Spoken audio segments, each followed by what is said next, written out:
Hello, family. How's everyone doing today? I hope everyone is doing well today. Tiffany is in the ATL trying to run for a political office, but it was over and rejected before it even got started. See, Tiffany ran all the way from Illinois to the ATL with heavy luggage that smelled like skunk meat. And the people in the ATL have something to say about that. Yes, it was over before it even started. Y'all know we got to talk about the tea. And Jarvis is getting 60 years for what he did to Neziah. And let's talk about the evil mother in Alabama. Boy, family. It's some tea in here today, and we will talk about more other hot topics. But y'all already know what we got to do. Is under fair use. Copyright disclaimer For the under ones Section in the 107 back. of Copyright Acts in 1976. Allowance is made for fair use for purposes such as criticism, comment, news reporting, teaching, scholarship, and research. Fair use is a use permitted by copyright statute that might otherwise be infringing. Non-profit, educational, and personal use tips the balance in favor of fair use. Yes, fair use. All rights and credits go directly to its rightful owner. This video is purely for fair use, opinion, and entertainment. Enjoy. And we also want to add that everything in this video is alleged. Yes. Salute to everyone, family. Salute to the replay gang. Salute to the people in the comment section. Salute to the chat. Just salute to all of you. Please subscribe to the channel if you are not a subscriber already. It is greatly appreciated. Sending loves and hugs to you all. Please hit the like button and the hype button. It's all free. Please subscribe to the channel. It's free. Hit the like button. It's free. Hype button is free. Show you girls some love. Thank you, because I'm always sending them loves and hugs to each and every one of you. So thank you so much for y'all support. It is so greatly appreciated. Tiffany down there in ATL stinking up the joint. Yes. Tiffany, she's thinking about, and it looks like she's put her name on the list to run for county commissioner seat in Fulton County.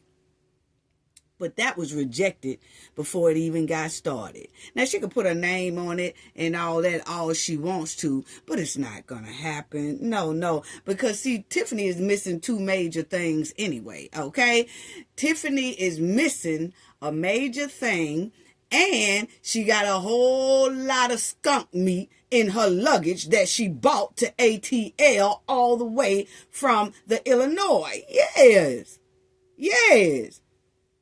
Now, she done duped them people out their money over there in Dalton, Illinois, and then want to come to the ATL and look like she wants to fumble in the biggest purse that the ATL has, county commissioner. Now, the people got something to say about that, and we're going to talk about it. Tiffany need to be worried about those $10K that the judge just laid on top of her head from her landlord that she didn't pay. Tiffany got $10,000 worth of back rent and damages and everything else that she left in Dalton with the previous landlord. Then she gonna come over in the ATL and think that things gonna operate the same way, but no. See, you can't come to the South with that. No, you should have kept that over there in Illinois. No, what happened to that old flop store? Wasn't Tiffany supposed to be running a clothing store? I told y'all it was a flop. That's why she's trying to run now for a political office that has a big purse on top of their head. Yes, it's a nice, big, juicy purse in Fulton County in that commissioner seat. Family, she is the laughing topic in all of Georgia. The people down here in the ATL in the South are talking and laughing about Tiffany, and not in a good way. Tiffany left Illinois fast as I don't know what. Just booking it up out of the Illinois to run down to the ATL with all that skunk meat baggage behind her. She owed her landlord $10K. And the judge ordered that, and they want that $10K paid now to her landlord. While Tiffany and the ATL trying to run for a commissioner seat. Tiffany has scammed billions out of Dalton. Now she trying hard to do the same in the ATL. We just going off of the resume because the resume smell like skunk meat. Yes. Everywhere she go, it smell like skunk meat and a bucket of chitlins. The South already hip to the hen. So I don't know if she was thinking that all the money that's missing in Dalton and all of that controversy that was surrounding her in Illinois, that didn't reach down to the South. Yes, it did, because I'm here in the South. Right here on the Gulf Coast. So you know the message got around real quick, fast, and in a hurry.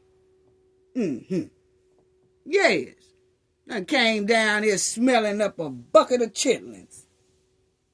Tiffany thinks she's going to come down here in that commissioner seat and get the commissioner seat. But no, that's definitely off the list.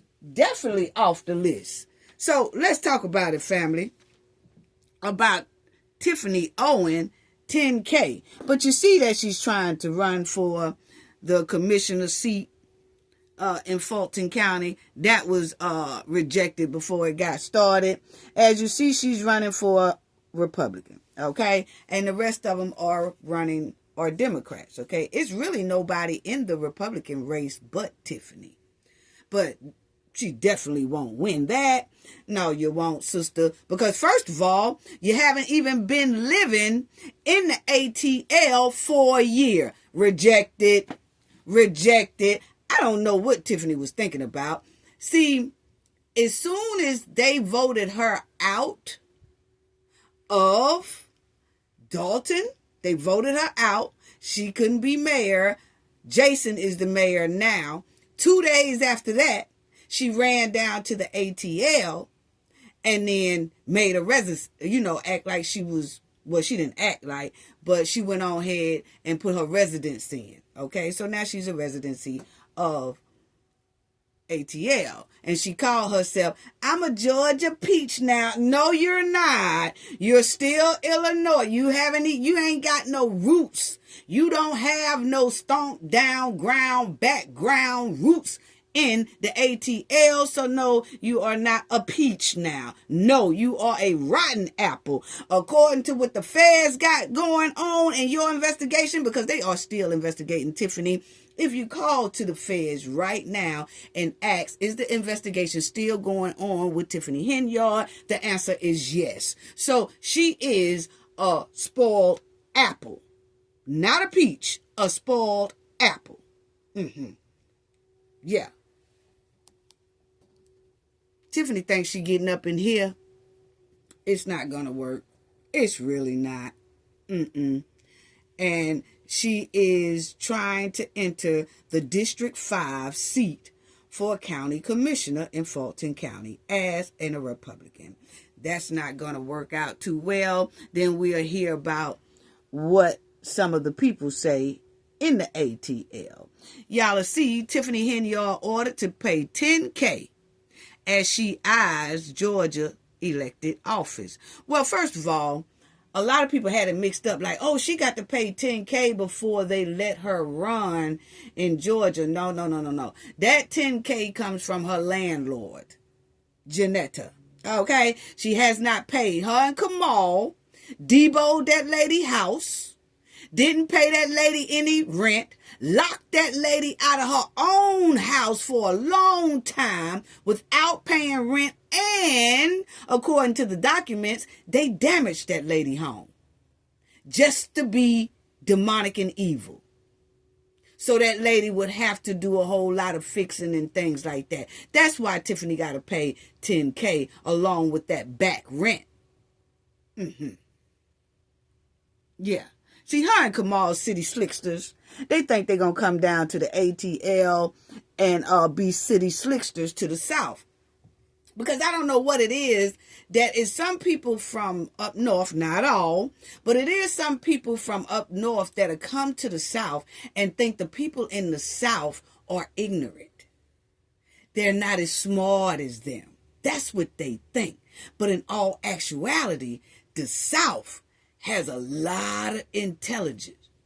And I want to say a little bit more than the city slicksters. Because the dirty South, they have a lot of intelligence, baby. A lot of street smarts. See, what y'all tried to put down over there in Illinois, the people in the South done already seen that. They can smell Tiffany and Kamal a mile away because they smell like skunk meat, full of skunk meat. Criminal behavior everywhere. Yes. According to the FBI documents. Yes. Now, they think they city slicksters. As you will see, Tiffany and Kamal left Illinois. Troubled times in Chicago, South suburbs now also includes a new $10,000 judgment from a case filed from her former landlord. Okay? Janetta Hall accused Henyard and her boyfriend of failing to pay rent for a home she lived in while serving as Dalton mayor. I'm relieved and excited to have this chapter finally behind us. That's what Janetta said. You know, she was so glad she finally got the judgment that Tiffany and Kamal owe her back rent and for the damages of her property. And as you see here, it says Hall's lawsuit accused Henyard and Kamal Woods of failing to pay rent and damaging the property. Yes. Then y'all see here, Hall lawsuit accused Henyard and we did that. Court records show that the couple failed to appear for trial. Why did y'all fail to appear in trial, Tiffany? Did y'all not have enough money to travel back to Dalton, Illinois? Because you know, that store is a flop. Y'all not bringing in enough money to travel to your own lawsuit case. You didn't go to trial. Why is that? Well, anyway, they failed to appear, family, for their trial, resulting in a $10,000 default judgment. See, that right there shows irresponsible. When you have a trial date, I don't care what state it's in, you need to appear there. You need to be responsible. Hold yourself accountable.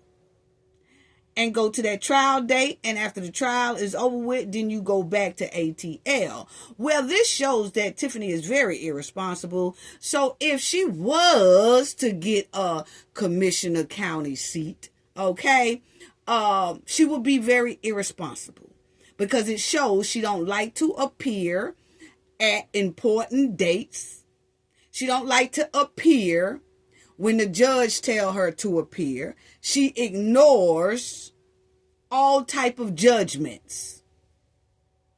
So, why would the people in the ATL think she is a good fit for county commissioner? They don't. They really not. See, Tiffany got everybody around here thinking that it's all gravy, it's all good, she living the good life and all that stuff in the ATL. No. She's really not. She's really not liked all that well like she wants to portray that she is. But you know, she have a right to live in wherever she want to live.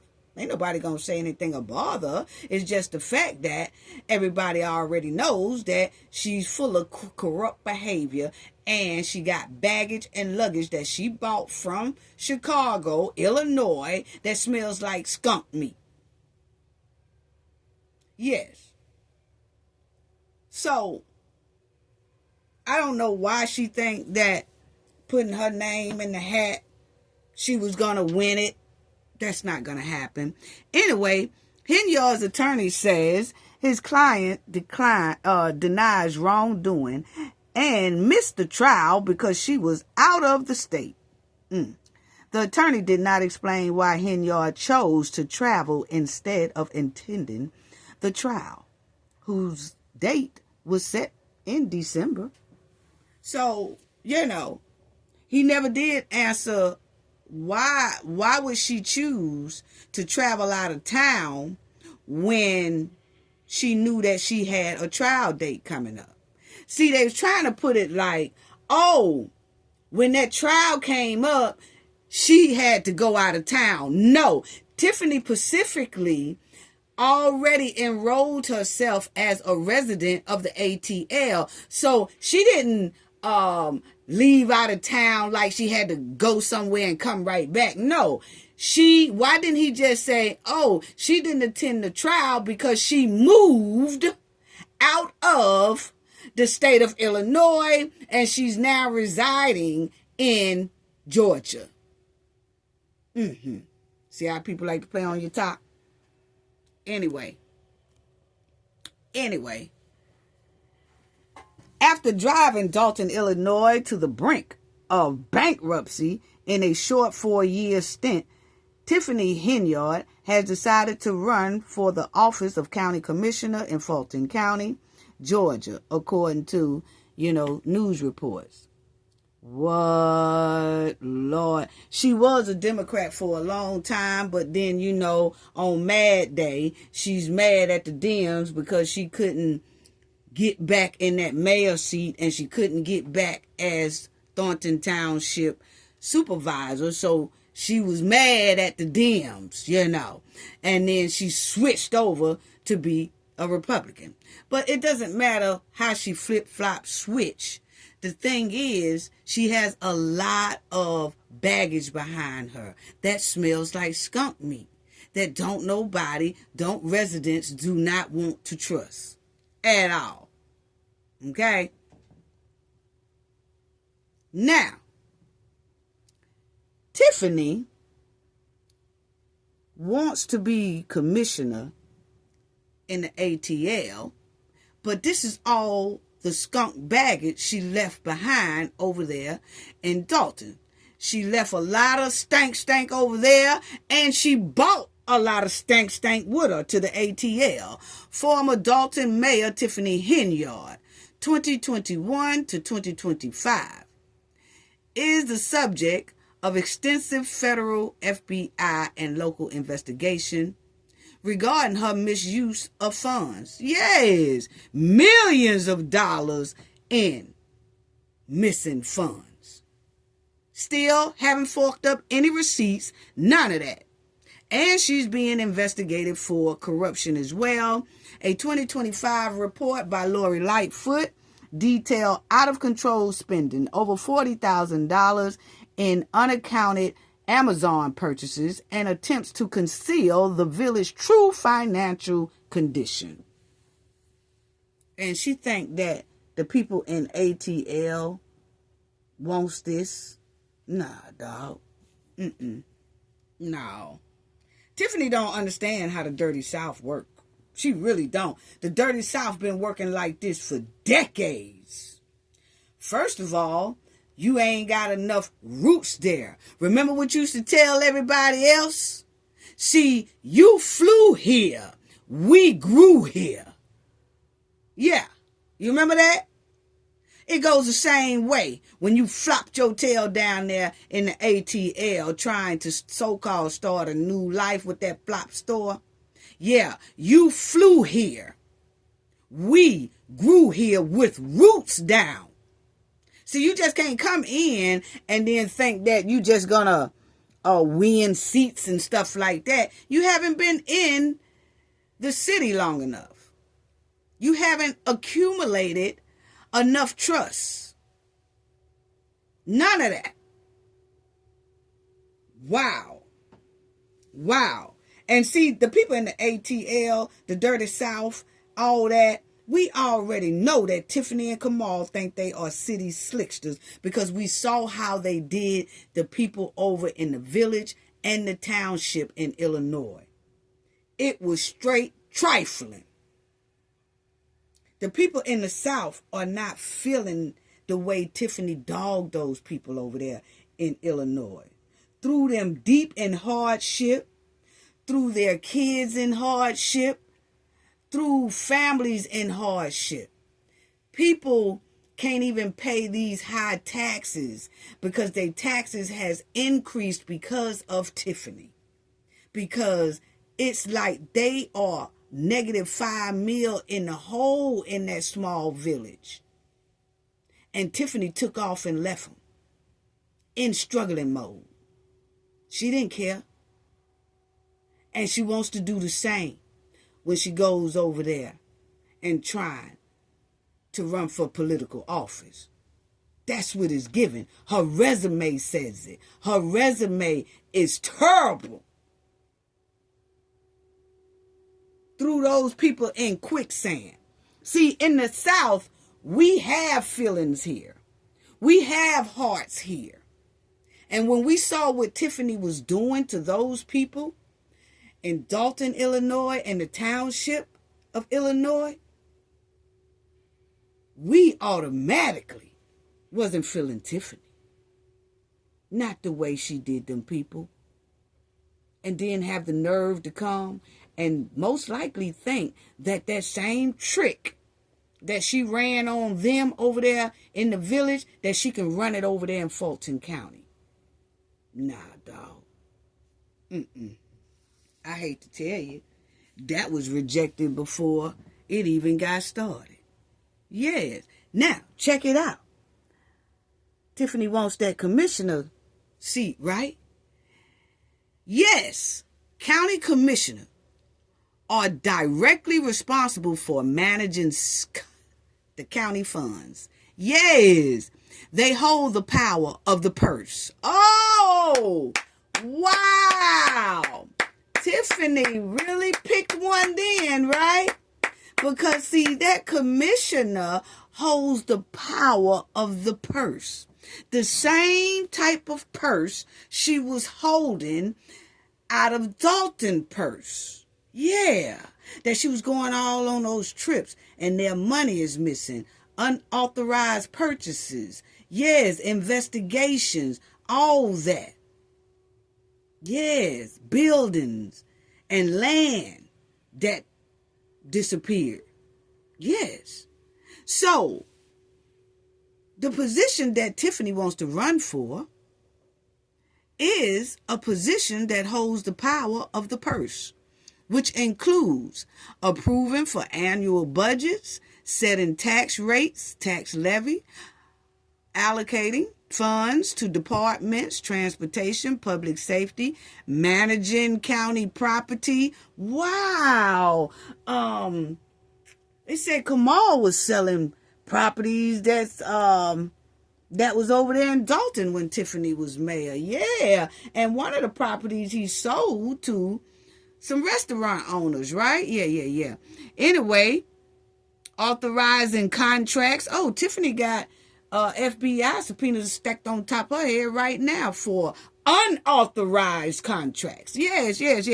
And accepting state or federal grants. Oh, they got a lot. You remember Kamal got a grant for $500,000 and said that he was running a children like center, and all actuality, it was a damn car wash. Children wasn't nowhere to be found, just took the money. Grants. So Tiffany left all this right here that y'all see in Dalton with FBI investigations on top of her head. And now she's in Fulton County trying to get in the position that holds a big purse, that has a lot of money to spend, that has a lot of property around the area. Yes. Yeah, we ain't crazy. See, in the South, we real smart around this joint. Yeah. See, city slicksters just can't come and try to out-slick us. No, we're not going to have it. We're not going to do it. See, our ancestors, and y'all already know, my ancestors are based in Georgia and Alabama. The roots are deep, okay? And it's the fact that Georgia and the city limit of ATL, they are not feeling what Tiffany has done over there in Illinois and then run to the ATL. Now, most people thought she was just going to move there, try to get away from all that criminal behaved chaos she left behind that she created over there in Illinois. So people thought she was just going to come and flop her ass down and sit down and run that flop store and just be quiet. But then Tiffany had something up her sleeve the whole time. She was going to try to run for office in ATL. That they have a bigger bank account to spend. Yeah. See, she done left one village in the whole -5 mil. So now she's coming where somebody has a positive number in a bank account. Yeah. See, they have positive money in there. They not negative in the hole. Yeah. But anyway, I don't care where Tiffany go in Georgia. I don't care what political office she tried to run for. Tiffany wasting her time thinking about running in a political seat in the ATL, in Columbus, Georgia, in Augusta, Georgia, in Macon, Georgia, in Savannah, Georgia. I'm telling y'all what I know. I ain't talking about what nobody told me. I'm there. I just left there a couple of days ago. They laughing at Tiffany.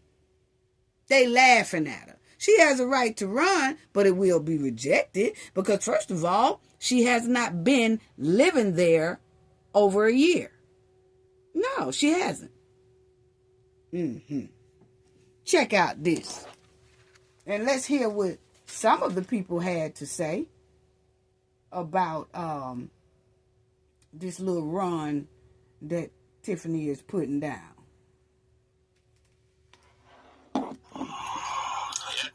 By anybody's standard, Henyard would be considered an interesting candidate. Even though she's not from here, she's had enough controversy over recent years that you may be familiar with her already. This is Super Mayor Tiffany Henyard, the people's mayor. This is the lone GOP. Now you heard him say, even though she's not from here, okay? Those are our keywords. Even though she's not from here, she has a lot of controversy behind her.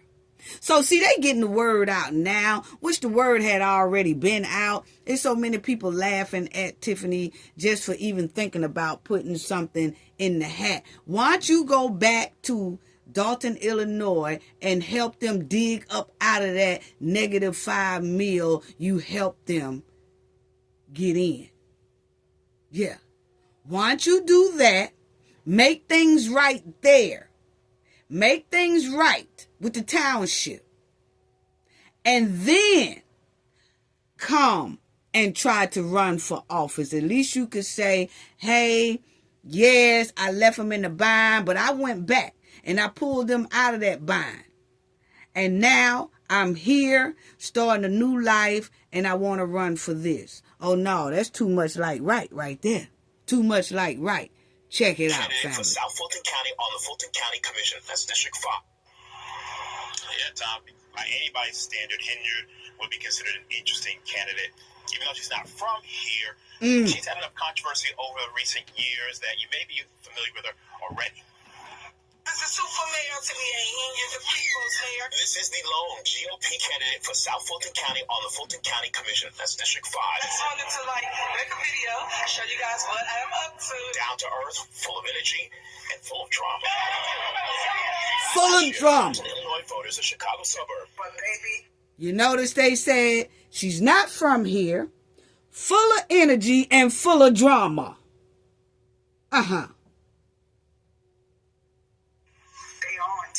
Voted Henyard out after several years of controversy focused on behavior and spending of taxpayer dollars, including a 2024 FBI corruption probe. The BMWs, the Range Rovers, the probe has resulted in no charges. I'm aware that there was an investigation. Emory University political scientist Audra Gillespie points out that Henyard lost her seat in February of last year and quickly registered to vote here in Georgia. She registered to vote here in Georgia on February 27th, would give her the qualifications in order to meet the letter of the law in terms of what the standard is. So far, the Fulton County GOP isn't talking about Henyard's candidacy. Fulton County Commission District 5, which is the southern part of the county, is overwhelmingly Democratic. So, as a Republican, Gillespie says Henyard has a...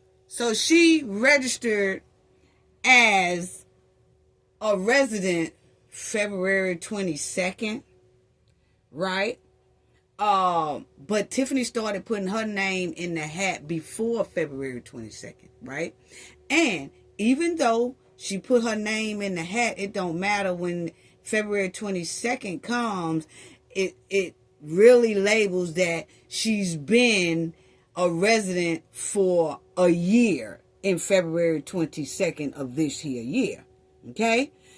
But you have to look at it. Tiffany doesn't have any type of roots here, none of that. None of that. So it will be hard for her. She didn't start off as on the city council board in Fulton County so that people can get to know her in the district and get to know how she operate and things like that. See, now, because she was over there in Dalton at that time doing all that. She wasn't here. So don't nobody really know her like that. And what people do know of her is what they are talking about now on the news. Full of controversy. Full of trouble. FBI subpoenas on top her head. She owes her landlord $10,000 in rent. None of that is good when you're talking about running for political office. Not in the South. Uphill battle. But more than that, she says check it out. Newcomer status scientist Audra Gillespie points out that Henyard lost her seat in February of last year and quickly registered to vote here in Georgia. She registered to vote here in Georgia on February 27th, would give her the qualifications in order to meet the letter of the law in terms of what the standard is. So far, the Fulton County GOP isn't talking about Henyard's candidacy.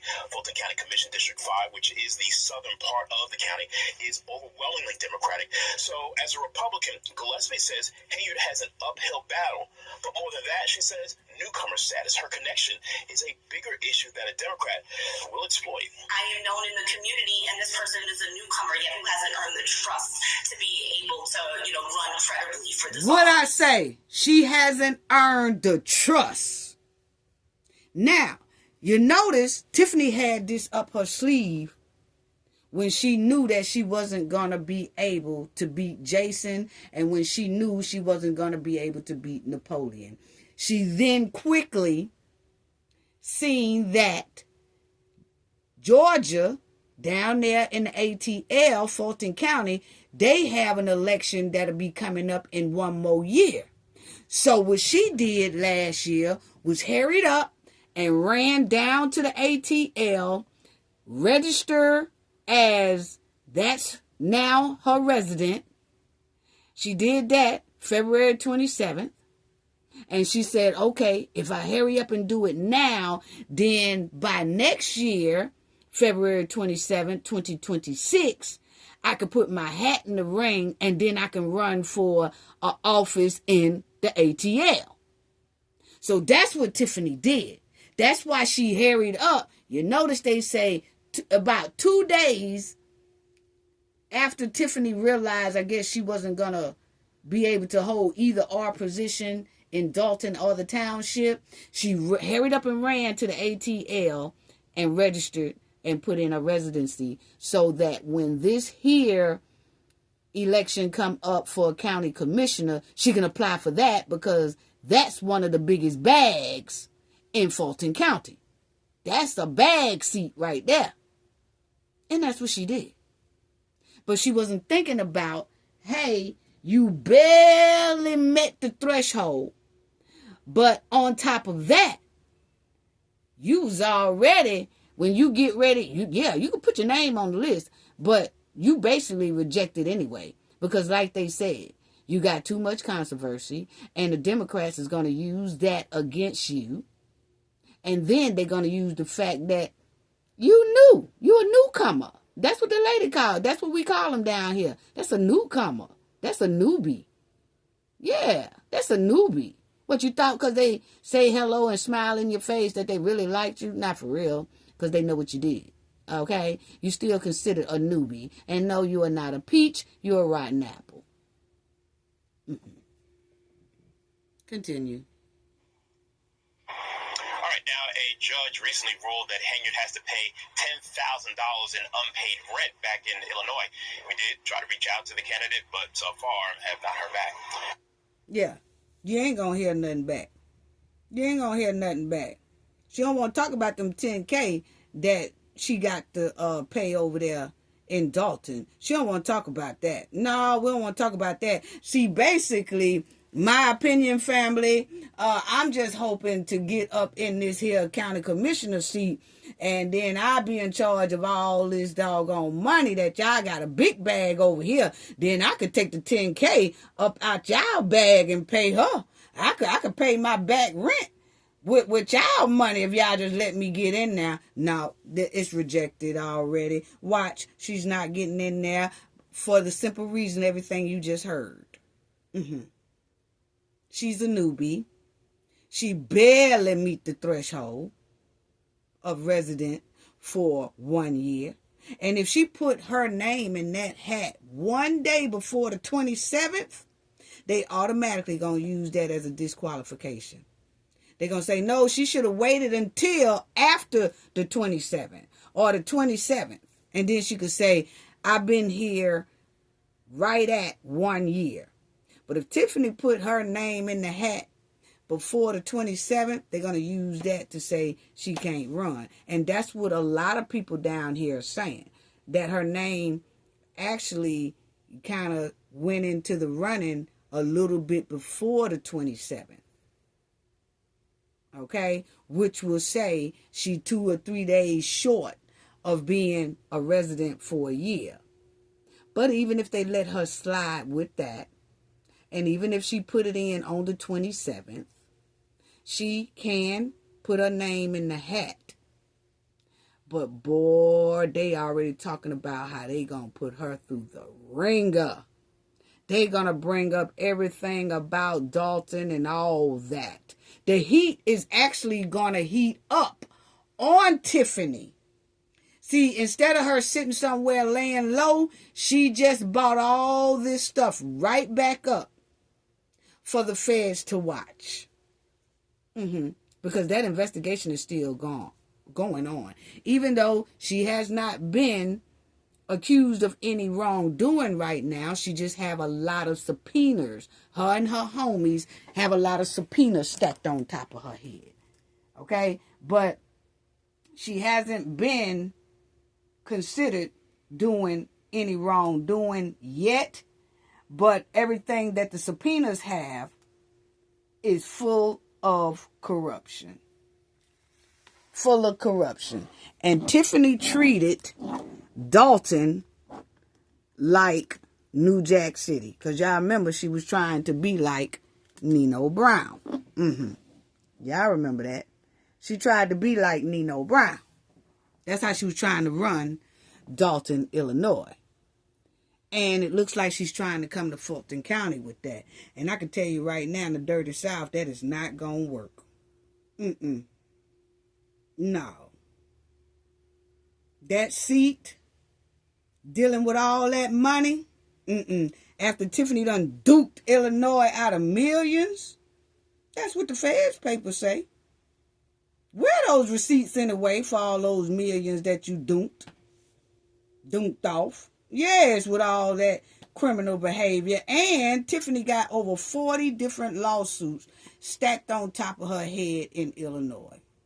That's why she didn't want to go back to that trial for her landlord. Because she don't want to take the chance of going back, stepping foot back in Illinois, and then they nab her. So she just let, like they said, the landlord won their case by default. Tiffany not showing up. And that's how she done the other lawsuits that they have had on them. With those boys about the police department, 30-something mil that they owe and all that. Tiffany ain't showing up for none of that. And she herself have 40 different lawsuits stacked on top of her head, and she has not went back to the lawsuits that has come up with her name on it. She just let them all just default like, I don't care, I'm here now. Wow. And what's going to happen is she going to keep on trying to miss all those lawsuits when one of them most likely is going to make her have to come back to Illinois. That's what's going to wind up happening. And could you imagine? Tiffany won't be scamming no Georgia taxpayers. I can tell y'all that right now. So she needs to focus on that flop clothing store that they got. Yes, because the Dems already done said in the ATL out there on them streets. I just left there. That boy, when everything is, you start to run and all the debates start heating up and all that. They say they going ham on Tiffany about her corrupt behavior and what she left behind over there in Dalton and the township. They're going to make that known. They're going to heat that right back up. Real heavy. Y'all think it was heavy last time? Oh, Georgia finna make it heavy. They finna make it heavy. Yeah. So, see, Tiffany shouldn't even put her name in that hat. Just should have stayed low. Yep. So, if Tiffany moved to the South to scam, that's going to go all the way left. That's going to go all the way left. It's going to turn left real quick. Girl, you better focus on that flop store and wait on the feds to come knocking at your door. Yes, because you know good and well your resume smell like skunk meat to be trying to get up there and trying to run for a political office in the dirty South. That ain't going to work. See, Tiffany had all these people here. Little Ponzi schemes. Yes. Had all these flunkies that put that village in -5 mil in the hole. And then she jetted and trying to run for a political position in the ATL. Girl, bye. Where all your flunkies at anyway? You ain't bring none of them with you? Now, see, y'all remember when Tiffany was a mayor, her and Kamal kept running back and forth to the ATL. As y'all noticed, that is the Atlanta Falcons Stadium in the background that they took one of the trips spending the taxpayers in Dalton money to go to a game. And they took that picture. So, see, Tiffany was already eyeing ATL, already had things like this planned up. That's what it's given. Because this is when Tiffany was a mayor over there in Illinois. And she was already running back and forth to the ATL, plotting and planning. Yeah. And you remember she went down there in California. She was showing herself all down there at Nipsey Hussle's brother Sam spot and all that stuff. But it's given that they knew not to play down there with them folks down there. So she just picked ATL and not realizing that the dirty South ain't nothing to play with to try to scam and all that stuff either. Not with the background Tiffany got. No, Now, next, I had to tell y'all about that. Jarvis, now the judge has threw the book at him. Jarvis didn't want a trial family. Y'all know what he did to Naziah. He was going with Naziah's auntie. And then as he was dating the auntie, he then started messing with the auntie's niece, Naziah. So what Jarvis have a history of doing, what they say, is dating women just to get to the kids. Okay? And they say he's been doing that ever since the 1990s. Well, he dated this chick. The chick had a niece named Naziah. Jarvis started messing with Naziah. Then Naziah had that human growth in her from Jarvis. And then he deleted the 13-year-old child. Okay? Because she had that bump in her stomach. And he has 6 more cases involving children on top of his head. He is a habitual tricycle chaser. Okay? Been like that since the 90s. And these women knew that this man had that in his background.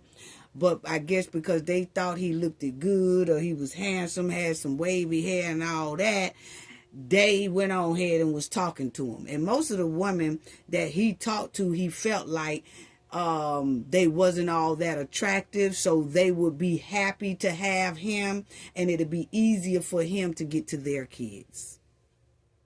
How trifling. So he deleted Naziah. And so he didn't want a trial, so he pled guilty to Naziah's deletion and to 6 other kids that he tricycle chased on.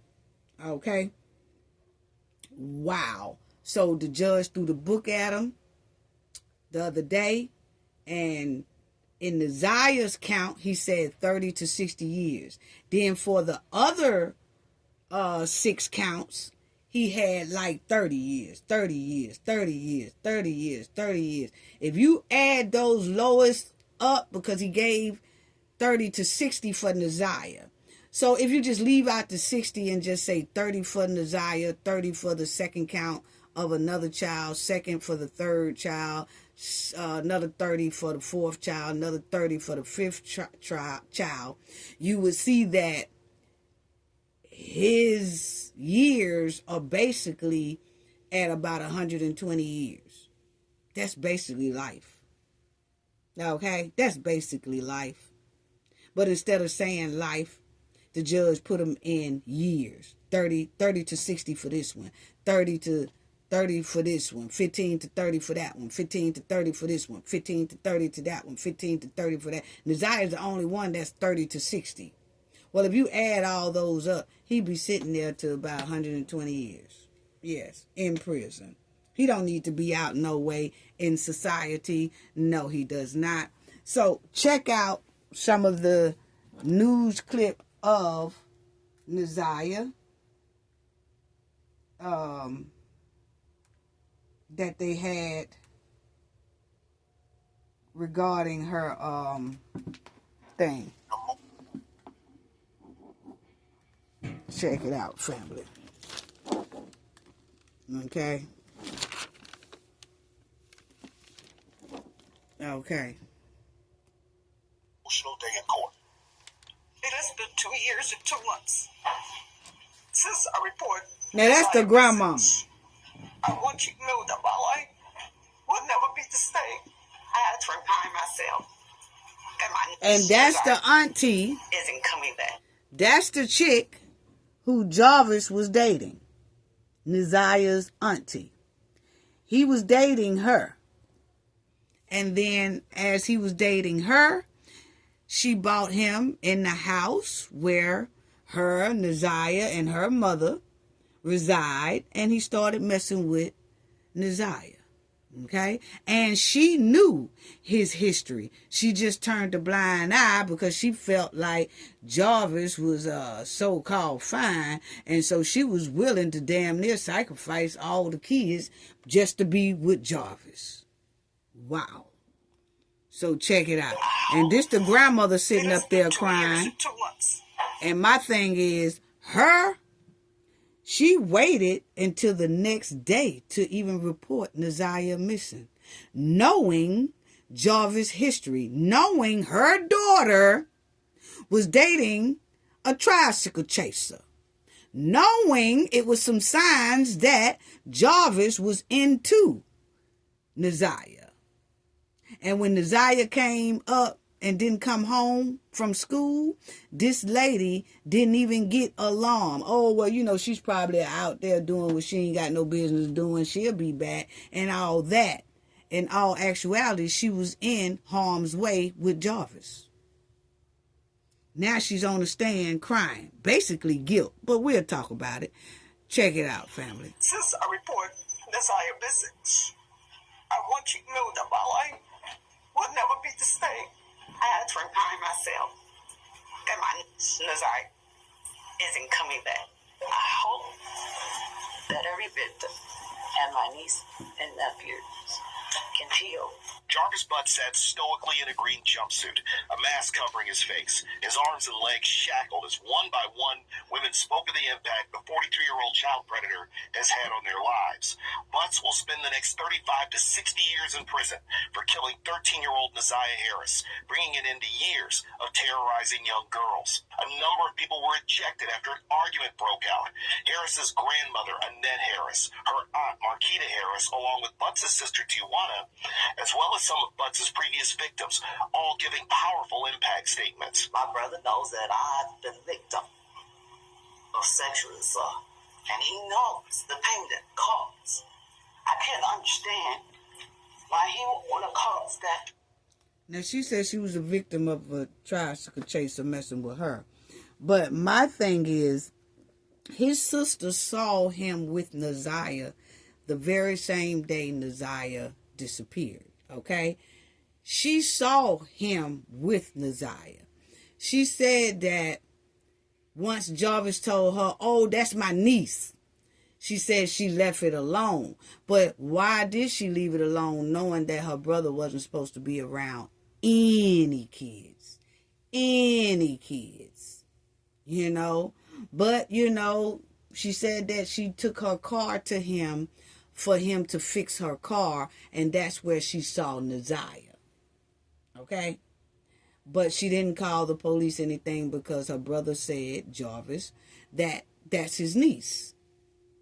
And then she was like, oh, okay. And she didn't say anything. But she's really, seemed like she was very sincere about her last words to her brother. To an innocent child.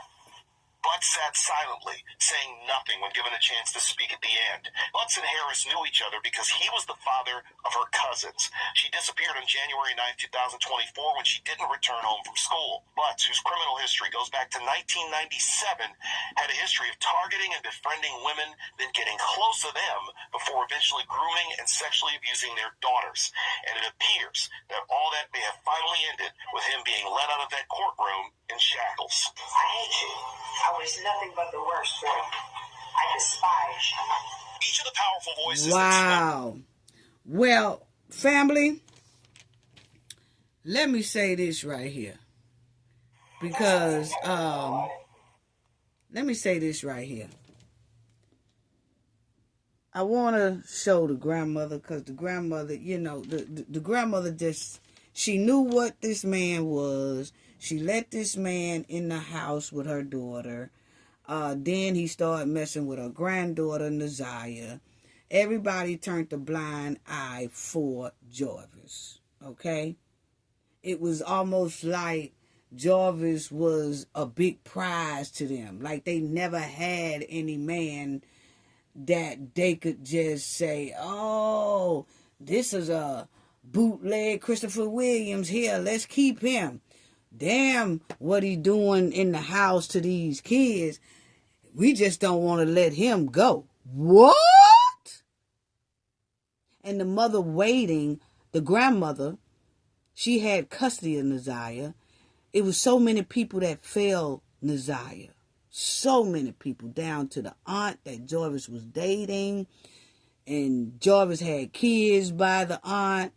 And so she definitely didn't want to let him go because that's her kid's father. And the grandmother didn't want to part ways with Jarvis either, or make Jarvis stop coming to the house because he got kids by her daughter. And the whole time he just running a tricycle ring around all the kids in the family. And these adults turned a blind eye, even social services, because it was some family members that didn't live in this household, but they're family members to Naziah's grandmother and Naziah. They actually called CPS to tell them, hey, look here, we getting little words around. One of the little kids just told us that Jarvis is tricycle chasing them. And y'all need to check this home out. Well, when they went to check the home out, they gonna say, oh, the house was clean and everything, and the lady, which is her, she seemed like she's all right, so we don't see like it's nothing going on. Why didn't y'all talk to the kids separately? They went trying to talk to the kids in front of this here lady, trying to talk to the kids in front of the woman Jarvis go with, talking to the kids in front of Jarvis. That right there, you can't get honesty out of those kids when the kids are standing there with adults like that they got to live in the home with. You got to take those kids off somewhere. But they deemed that house okay for Naziah and the other kids to stay in. They didn't see nothing wrong. When all actuality, it was a lot going on and wrong up in that household.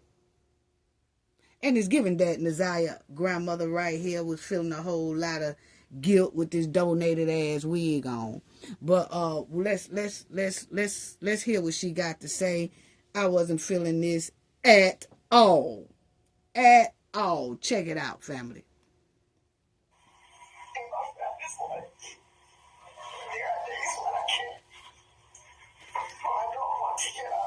She don't have one tear. Not one tear in her eye. I don't want to talk to anybody. To anyone. Just get out of bed.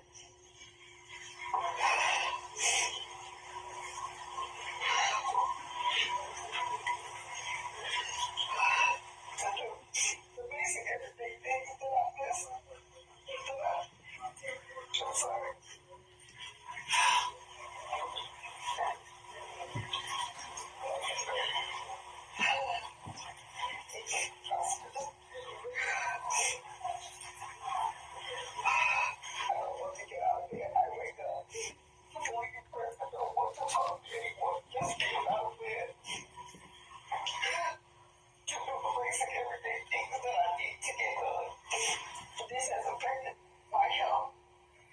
You can't really understand her family because she is saying she's trying to talk and sniffling and no tears, but sniffling. And she's saying that her life has been turned upside down. She can't get out of the bed. Her life just been in shambles and all that. Well, lady, okay, she neglected Naziah and neglected that wig on top of her head. Okay, first of all. Now, not one tear from this grandmama. She made the last speech all about her instead of Naziah. She did not address Jarvis as if she's still protecting Jarvis and she don't want to bash Jarvis. So she made it all about her instead of Naziah. And instead of telling him, hey, you made my life miserable. You took my granddaughter. You caused all this. Nah, she wouldn't do that. She made it all about her, how she can't get up, how her head be hurting, how her life is flipped upside down, how people be calling her and threatening her, and all made it all about her. She said one time that she missed Naziah. Everything else went right back to her. It was all about her. That's the way it was when Naziah was here. All about her, and she wasn't paying attention or turning that blind eye on her own kids, grandkids. And you could tell the guilt is eating Annette up. That's her grandmama name. And she reading off a paper. Why you got to read off a paper? I can understand you'll look down at it every now and then, but you should be able to let your feelings completely out about how you feel about that joker taking your granddaughter. You should be able to say that without any paper. But if you do need a paper, it shouldn't be where you have to read it line by line by line like you just wrote it a couple of hours ago. Wow. Check her out, family. I am seeing for get one doctor about my health. Including seeing the fearless. I don't feel safe in my home. My address and my phone number has been put on social media. People have been driving by, taking pictures of my home. I have been threatened. My family have been threatened. They're just taking a beat, and my family following me in my car. They're just posting. Setting up GoFundMe raises in the Zion's name without my permission. This has also affected me financially. And my people doing, other people doing podcast shows, emailing me. I don't know. She said people doing podcast shows, messing with her and all that. People doing podcast shows talking about this whole incident. Well, ma'am, yes, that's exactly what I'm doing. I know I can only speak for me because Naziah is not here. And the way she left here and who was messing with her, a tricycle chaser that was inside your home. And this man had been doing this for years to those kids inside your home. He got counts on top of his head from some of the kids inside your home. Even his own daughter.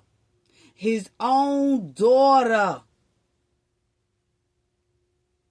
Wow. His own daughter. Y'all will hear her in a minute, family. I'm going to let y'all hear the audio of her. So, all this, what she doing, you know, I don't want to get on nobody while they down.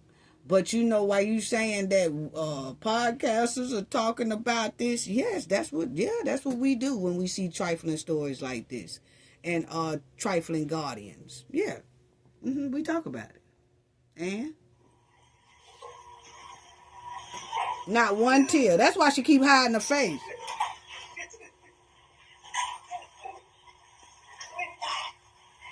The guilt eating this lady up, okay? Point blank, period, family. And it's a chilling feeling. The way she's up there like that. Okay, check this out. Somebody in the courtroom, as the grandmother is, you know, everybody's talking about me, podcasters and people, you know, I just can't get no rest or whatever. Somebody in the courtroom gonna say, shut up, because it's emotion. They feel like you knew all of this and you didn't protect your own granddaughter. You knew this man was a tricycle chaser, but you let him come in and out of that house anyway. So somebody in that courtroom that's part of the family says, shut up.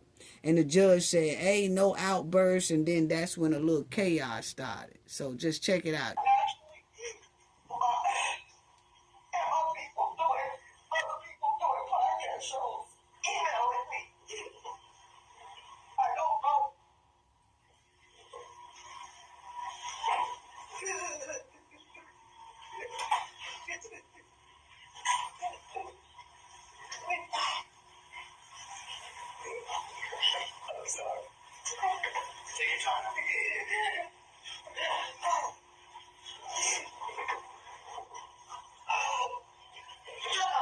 See, somebody say, shut up.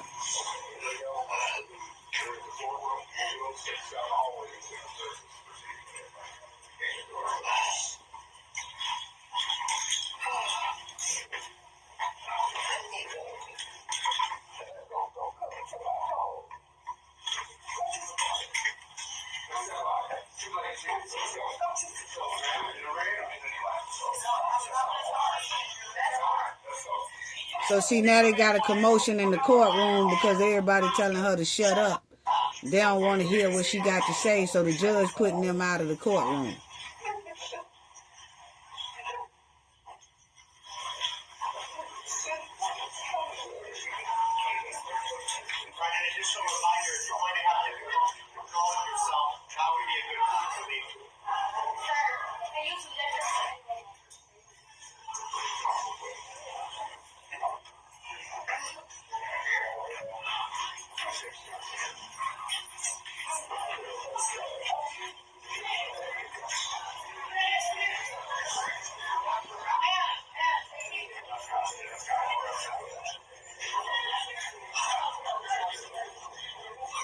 Jarvis ain't got no emotions.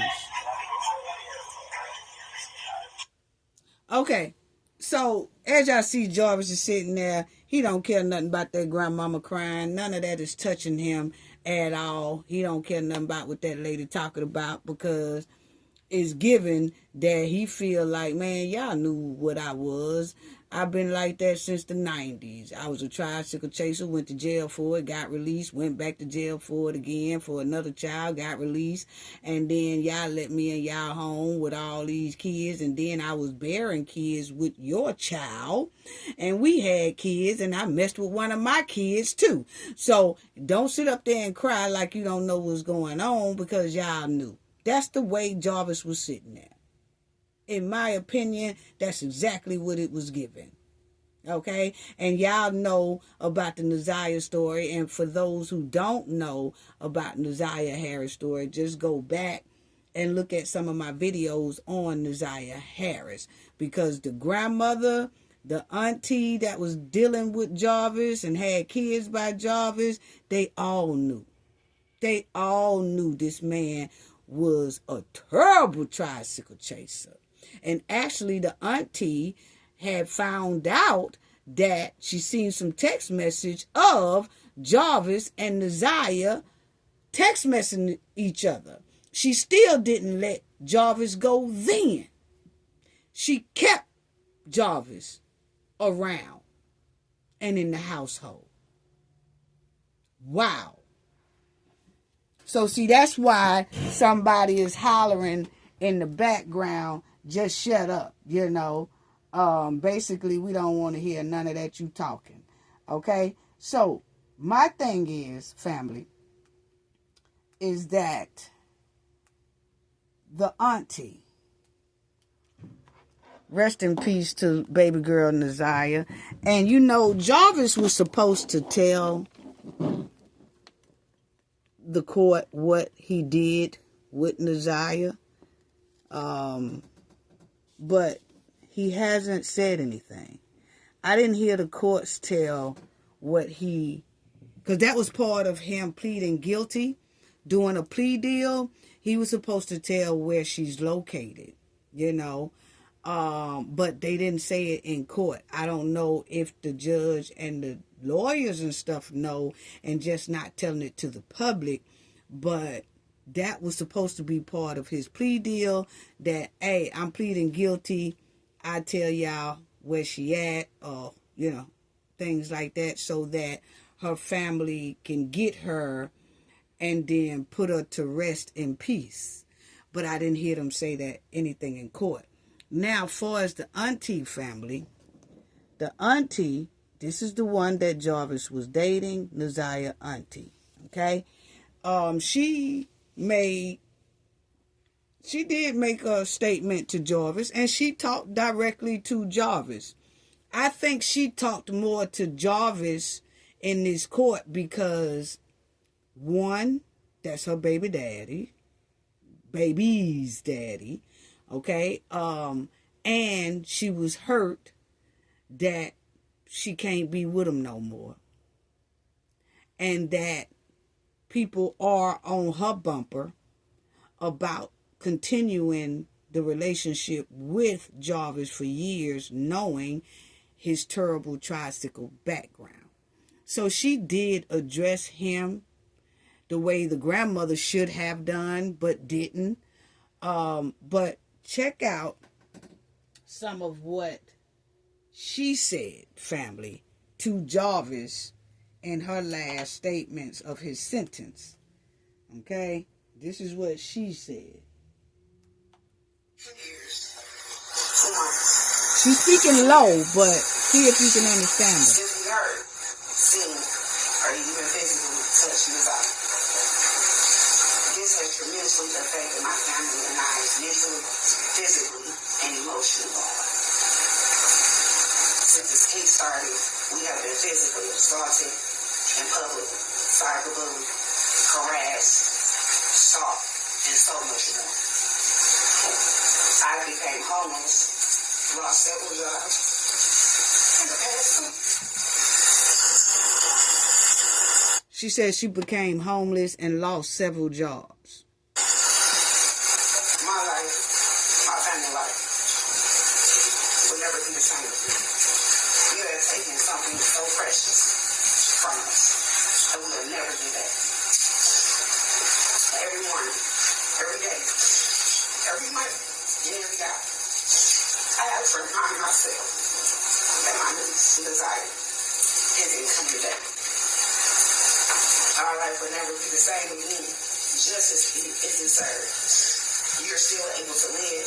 You're still able to get health care. You're still able to breathe without any remorse. You are an habitual serial predator. You have taken my kid's favorite cousin. You have taken my first daughter. Nothing but the worst for you. She said, you are a tricycle chaser. Y'all know she used the P word. She said, you taking Nasiah. You turned our life upside down.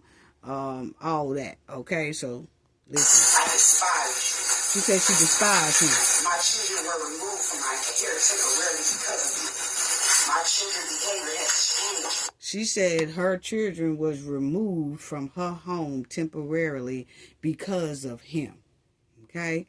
And that's what CPS did, because after Nasiah, and then they realized, remember, we went over her original testimony when they had the preliminary hearing on Jarvis. She testified then. That's when she let everybody know that she did see text messages between him and Jarvis, and she wasn't really feeling it, but she claimed she wasn't mad at Nasiah. Yeah, right. But anyway, so they took her kids because she had knowledge that this man was messing with her niece, and she had knowledge that he was a tricycle chaser when she met him.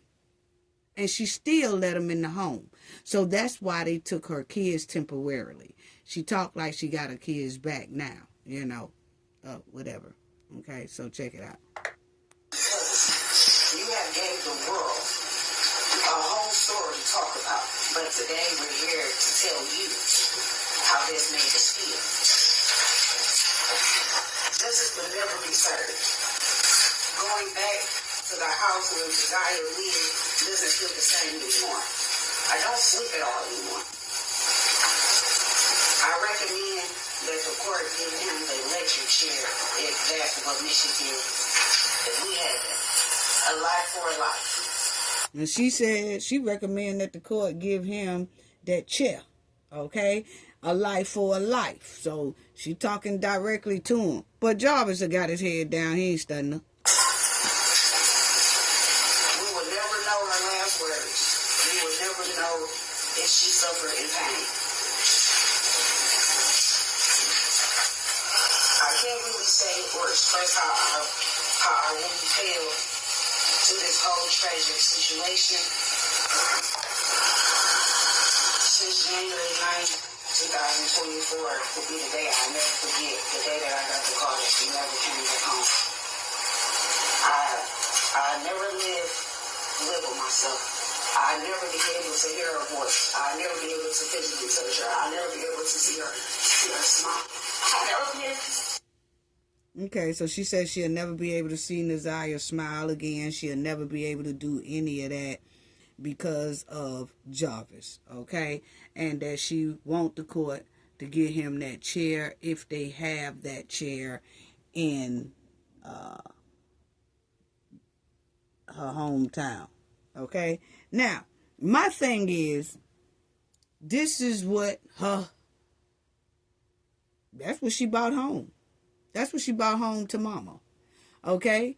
He was been a tricycle chaser for years, ever since the 90s. Okay? She knew what she was bringing in that house. You know? She just was glad to have somebody that so-called had a pretty outside skin, but was demonic and terribly diluted with evilness on the inside. Okay? That's what she brought home, and that's what happened. This is her, and she's a twin.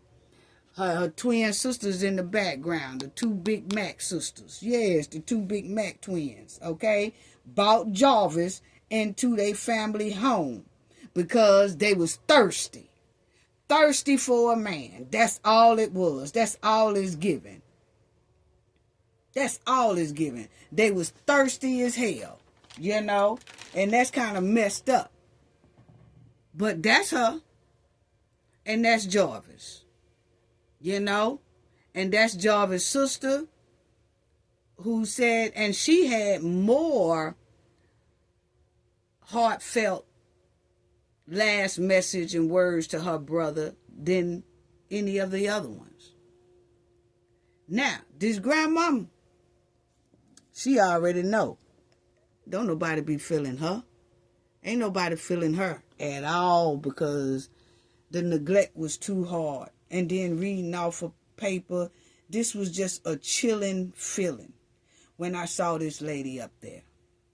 She didn't even have this emotion at the preliminary hearing, family. Y'all remember, go back and check out my video. She did not have this at the preliminary hearing. She did not cry one time, and that was closer. The preliminary hearing was closer to when Naziah was deleted by Jarvis. She didn't cry on that stand like that back then. It's given that she knew that this was Jarvis' last time, and she broke down. My opinion, not for Naziah. That breakdown was for Jarvis. That's my opinion. That's my opinion. Because we sat up here and went over the whole preliminary hearing Jarvis had months ago when Naziah had first was missing. And he had a preliminary hearing, and everybody had to testify at that preliminary hearing. We went over each and every one of their testimonies, even his sister's testimony.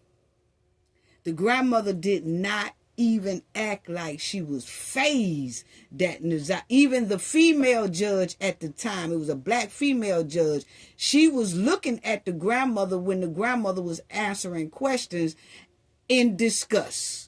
That judge was looking disgusted with the grandmother because the grandmother didn't show any type of emotions. But in this one right here, they knowing this is the last time for Jarvis, and this is her last words that's supposed to be to Jarvis, but she does not talk to Jarvis. She tells the public about how she was affected, not even about how her heart is tore up about not having her granddaughter. She made this right here all about her. And who donated her that wig? That's what I want to know. Who donated her that wig? They need to be talked about too. She need to write another paragraph. That paper she got in front of her that she reading off, she need to write another paragraph and curse that person out who donated her that trifling wig. Because I'm going to tell you right now, best performance of 2026 goes to the bad wig grandma. That's just my opinion. I got a right to my opinion. Yes, I do. Point blank, period. Yes, the award goes to the bad wig grandma. Rest in peace to Naziah. Unbelievable. Unbelievable. Wow. So he gonna be in there for life, family. Ain't no ifs, ands, or buts about it. Check out what his daughter said. Check out what she said. someone I call dad until you did what you did. She said you want someone I call dad. Someone I call sister, my favorite cousin, my best friend, my everything. You changed the way I dress, the way I think. You even changed my sexuality. You did very hurtful things to me. Now, I don't know if y'all heard that, family. I don't know if y'all heard that. I'm going to let that little piece play again. But she said you took my favorite cousin away, which was Naziah, okay? Because this is his daughter that he had with one of Naziah's aunties, okay? And this girl, he also messed with his daughter, okay? The one who's talking, that's his other count he got against him for messing with his own daughter. And I have to say this young lady is brave to get up there and face her father and tell her father how he just basically ruined her life. But she is, I guess, going through some type of counseling to get over this, okay? But you would hear her say, ever since you did what you did to me, I changed my walk, I changed the way I dress, and I changed my S-ality. Y'all know what I'm talking about. Meaning that she most likely now is in the LGBTQ community because she don't like boys or men anymore. Okay?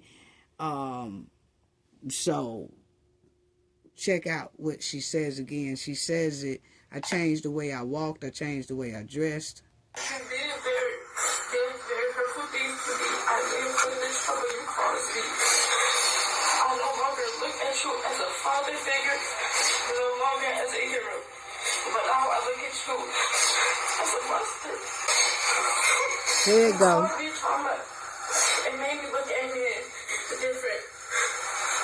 She look at men different.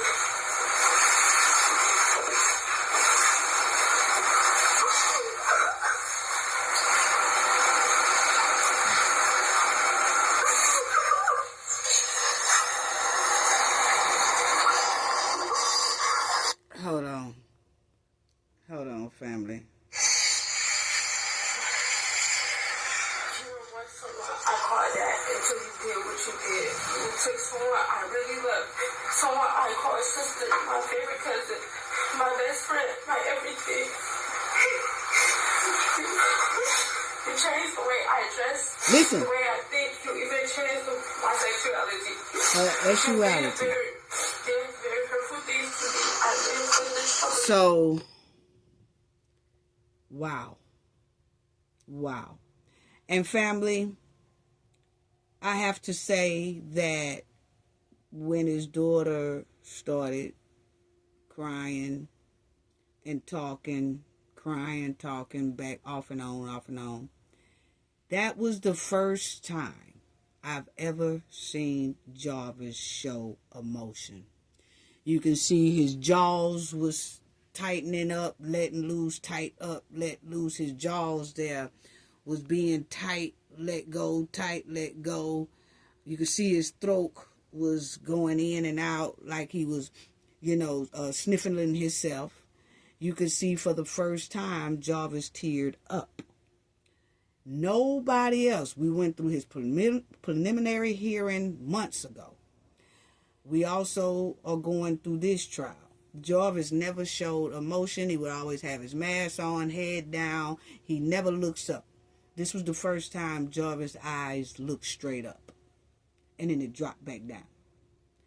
So this was the first time he's ever showed emotion. But he did show some emotion. I do have to say that. Okay? Does it mean that that makes a difference? No. Because he's still the same monster that he was ever since the 90s. Okay? He's just locked up to where he can't harm any other children anymore. But I do have to say, I wanted to tell y'all that was the first time that Jarvis ever showed emotion, is when his daughter was up there. And when his daughter got off the stand and walked past him, he glanced up just to get one more look at her, and then he put his head down. So Jarvis got those 60 years. He's not coming out. So this case is at rest. Rest in peace to Naziah. I feel it will never really be completely rest until he at least tell where she is. Maybe he have and they just not telling the public, but he got his sentence the other day. So that's it for Jarvis. He didn't want to go through a trial, so he went on ahead and pled guilty, okay, to all 6 counts. Wow. Next, Fry. Family, check this out. Fry, and then we'll get to the evil mother. Fry, y'all remember when he told the protesters that they was encouraging the protesters to go out there doing the little ICE thing, when ICE was out there trying to get illegals off the street of Minnesota. Fry and Walls, even the Attorney General Keith Ellis, even Omar, they was all saying things to the media that will basically encourage the protesters to continue to be out on the street and to give ICE a hard time and all that, okay? Well, those people who was out there, family, are now being, most of them, evicted because they couldn't pay their rent. Now, y'all remember they was out there for damn near 2 months. These people didn't go to work and clock in. They did not do anything to bring home the bacon, okay? They were just out there trying to agitate ICE, knowing the whole time they had bills to pay. And they was out there now for 2 months. They was out there. Now them checks looking real shiesty, okay? Yes, looking shaky and flaky to where they can't make rent. They can't make their bills. Now they behind in their bills. And what do Fry say? Fry said, I'm sorry.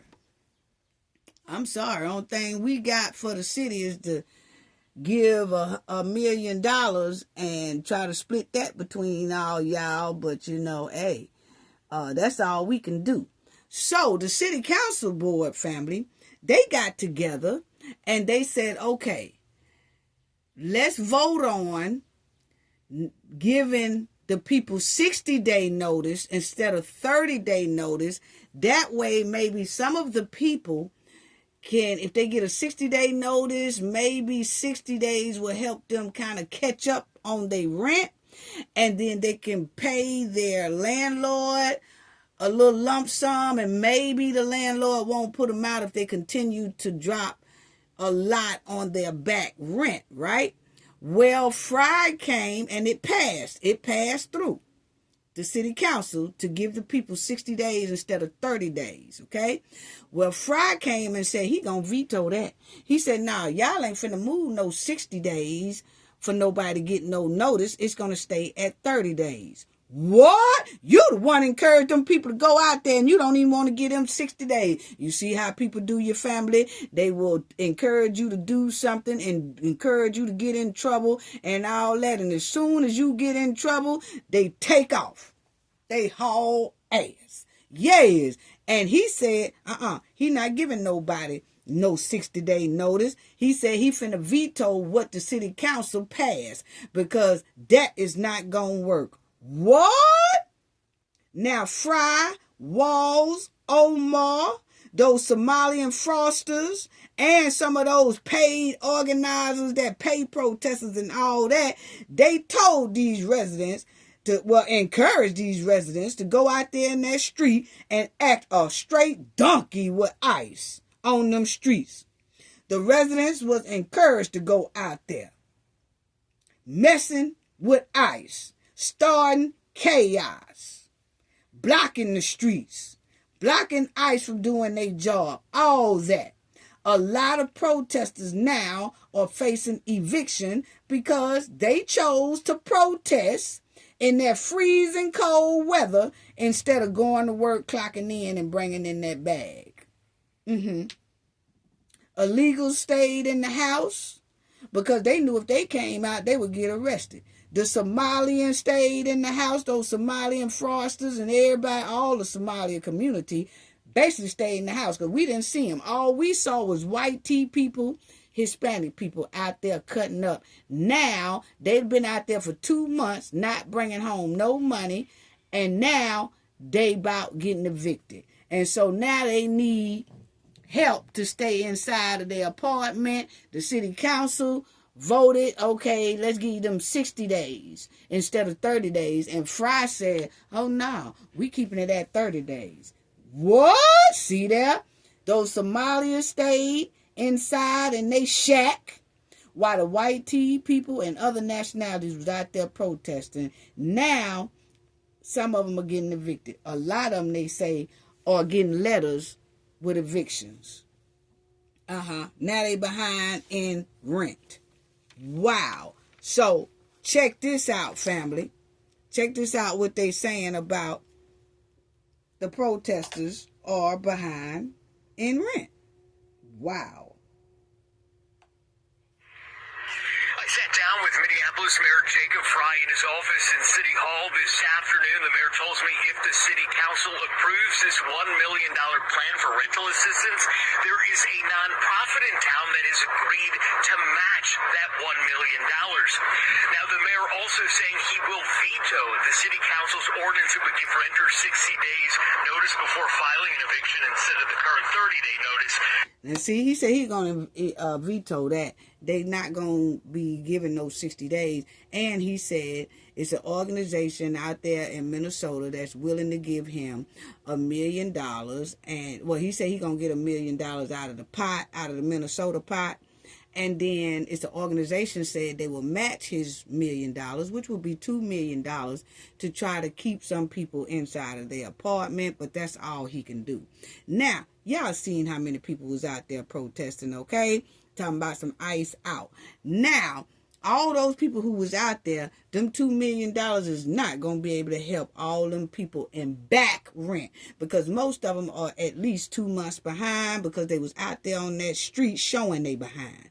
Okay? So now, check it out. Last week, the council passed the ordinance in a 7-5 vote. Why that's important is because to override the mayor's veto, 9 members would need to step up to approve the ordinance. The eviction plan was fueled by financial concerns that some members of the community impacted by Operation Metro Surge are struggling financially to pay their rent. Fry explained more about why he's bringing a new idea to help with rental assistance. We know from experience This is Fry talking. what works is providing emergency rental assistance. In talking to the shelters in our city, the shelter providers and the housing providers in our city, they've said that this whole concept of pausing evictions has not worked. Rather, it has pushed people further into debt. So he said, extending it to 60 days or for people to get notice and they don't have to come out their house in 60 days. He said that it's known not to work. Okay, so just keep it at 30-day eviction. Okay, you get 30-day notice and you got to leave. Not no 60 days for you to stay in there before you leave. Okay, now you see how people use you. And you see how people, when they use you, they're nowhere to be found. Because now he talking like he's not going to be able to give him that money. Now, my thing is, he said he got $1 million he could take out of the pot. And then it's an organization that said they'll add another $1 million, which would be $2 million.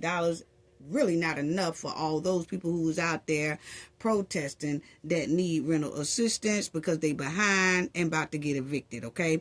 But my thing is that $2 million really going to go to the white tea people and the Mexicans that was out there stomping for the Somalians, okay? Is that money really going to go to them, or is that $2 million Fry going to give to the Somalians because the Somalians has taken all the money anyway, and Fry and them know about the Somali community that's scamming and frauding, okay? And he really is still upholding that. So I know some Somalians, they was up here, they was talking about they want $2 million for ICE doing their job. $200 million for ICE doing their job. They want to be compensated. They want reparations of $200 million for ICE doing their job. So that lets us know right there that the Somali community is hurting real bad for money. So if Fry gets his hands on those $2 million, will he give it to the white tea people who was really out there, or will he give it to the Somalians who say that some of their businesses are struggling, some of their housing is struggling because they couldn't make any money out of their business because they had closed their business and all that? So I'm just asking a question. So it looks like the white tea people and the other nationalities who was out there stomping for 2 months and got behind on rent and got these eviction letters, it looks like they're going to be evicted. Yeah, that's what it's looking like, because they went 2 straight whole months without paying they rent, paying their bills, listening to the encouragement of Fry, Walls, Ellison, and Omar. Wow. So check this out. He said it ain't gonna make a difference. He said they got homeless shelters. They've said that this whole concept of pausing evictions has not worked. Rather, it has pushed people further into debt.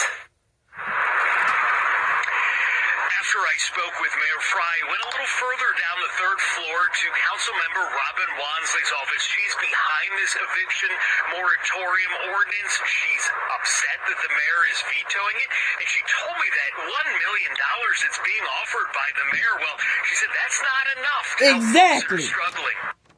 That lady, one of the ladies on the city council says she just too through, and she's mad because those people went out there because they was encouraged to go out there by the mayor, Fry, and the governor, Walls, and the attorney general, Ellison, and the person who represents their state, Omar. They was encouraged with different things that they was saying to be out there. And now he's saying he got $1 million. Do you know how many people was out there? That $1 million ain't gonna do nothing for those people. So that's what one of the city council ladies said. She's shocked that he even said that no, I'm vetoing that. It ain't going to be no extension for 60 days. It's going to stay at 30. So that's it, family. Wow. Unbelievable. And then check this out. Say the owners of this company didn't do background checks. Check this out. Oh, yeah, but that's it. But so, he said no 60 days. Next, let's talk about this woman here in Alabama who is an evil mother who gave an evil Christmas gift. But I want y'all to see this too. The protesters was out there from roughly December 2025 all the way to January, February 2026. So they was out there damn near December, January, February. Basically 3 months with no income.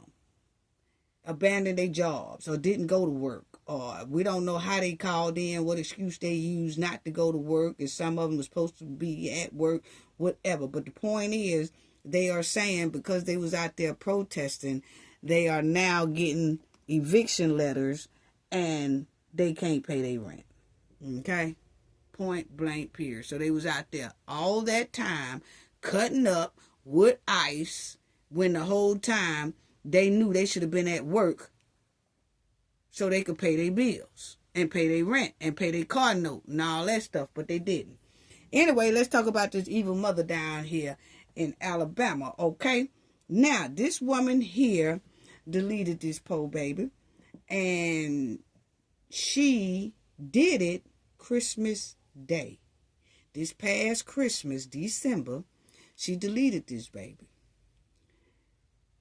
Put it in the dumpster and all that. Didn't tell nobody. Evidently, people had been asking about this lady, okay? This baby. And I guess she could not keep using certain excuses all the time. Like, oh, she's gone. out of town with family. Oh, she's gone here. Oh, she's gone here. I guess the heat started getting hot, and people was like, nah, something ain't right, because we ain't seen that little girl no more. So they called the police and stuff. Police started questioning her, and come to find out, she deleted baby girl and put her in a dumpster, and that was it. And she did it on Christmas Day. She just filed a missing. Once people started getting on her about, I guess, where's her baby, we hadn't seen your baby, this, that. She gonna go in February, the end of this past month, she gonna go and fill out a missing person report.